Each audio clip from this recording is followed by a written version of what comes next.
Assalamualaikum warahmatullahi wabarakatuh. Kami dari kelompok 3A Praktikan Biofarmasetika dan Farmakokinetika akan mereview ulang mengenai materi WinSam.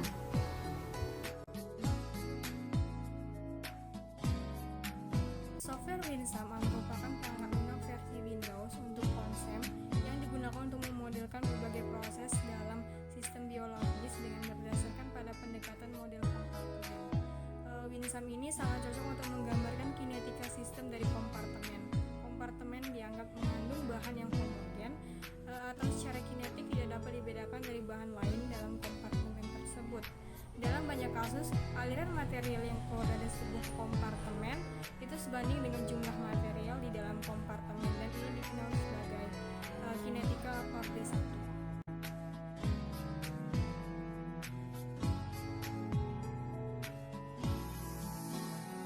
Prinsip dari WinSam terdapat dua konsep. Yang pertama, kompartemen dan transfer antar kompartemen.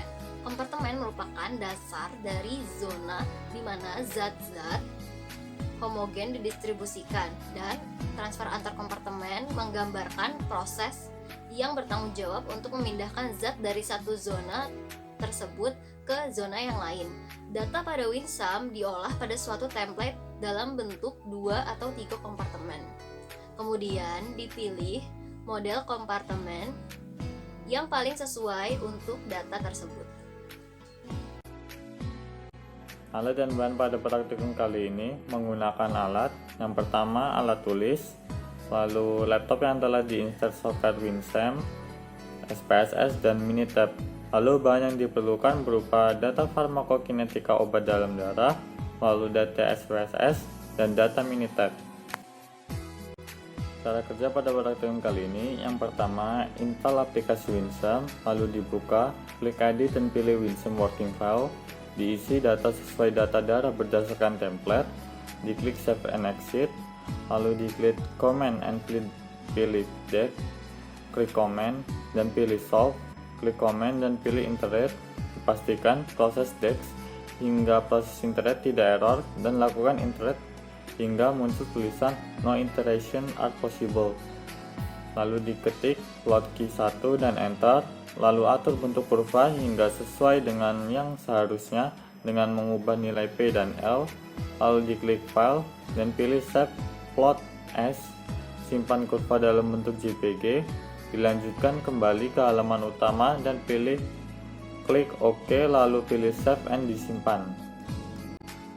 Untuk uji normalitas metode Kolmogorov-Smirnov menggunakan SPSS, yang pertama, install aplikasi SPSS lalu buka aplikasinya, diklik variable view, ubah data menjadi scale, diisi data sesuai data darah yang diperoleh, diklik analyze, lalu pilih regression, pilih linear, lalu diklik dependent, masukkan data Y, dan independent, masukkan data X, lalu diklik save, lalu klik unstandardized, pilih residual, diklik OK, dilakukan analyze, lalu pilih non-parametric test dan pilih satu sampel KS, diklik data residual yang didapat, diklik normal, lalu klik OK, didapatkan hasil data.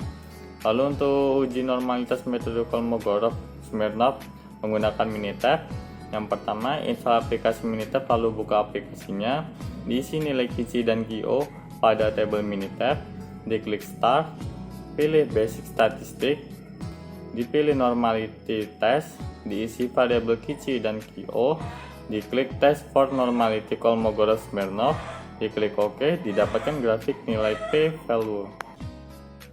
Selanjutnya yaitu data hasil pengamatan pada metode residual dengan aplikasi WinSam diperoleh parameter L21 dengan current value 904.976, L02 dengan current value 956.762, P2 dengan current value 642.795. Setelah itu didapatkan hasil kurva yang baik, selanjutnya dilakukan uji normalitas dengan aplikasi Minitab dan SPSS.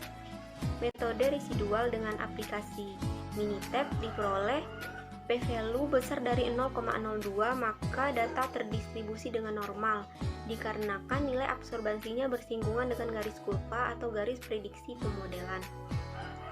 Selanjutnya, pada metode residual dengan aplikasi Minitab diperoleh uji normalitas metode Kolmogorov-Smirnov diperoleh p-value kecil dari 0,05 maka data tidak terdistribusi dengan normal.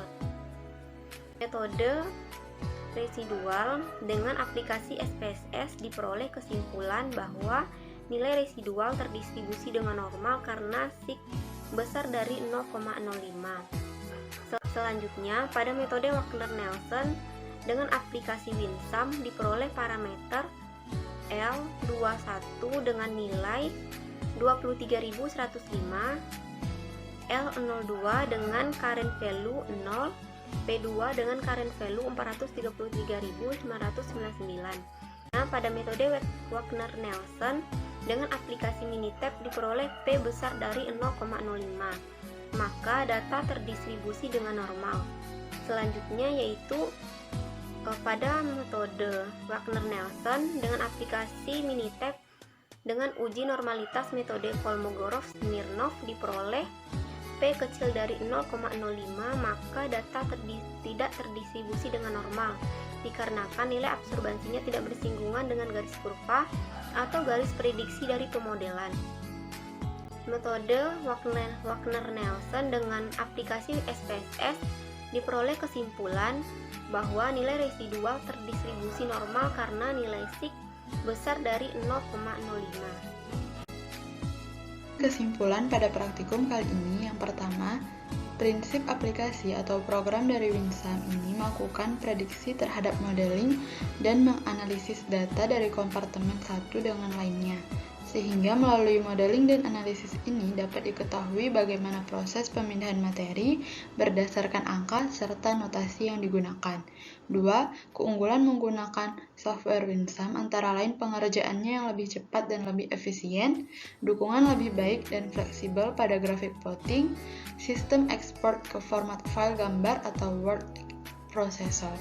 Yang ketiga, modeling pada WinSum yakni analisis data penelitian biofarmasetika dengan pengkhususan data in vivo akan menghasilkan data melalui kurva QC dan QO.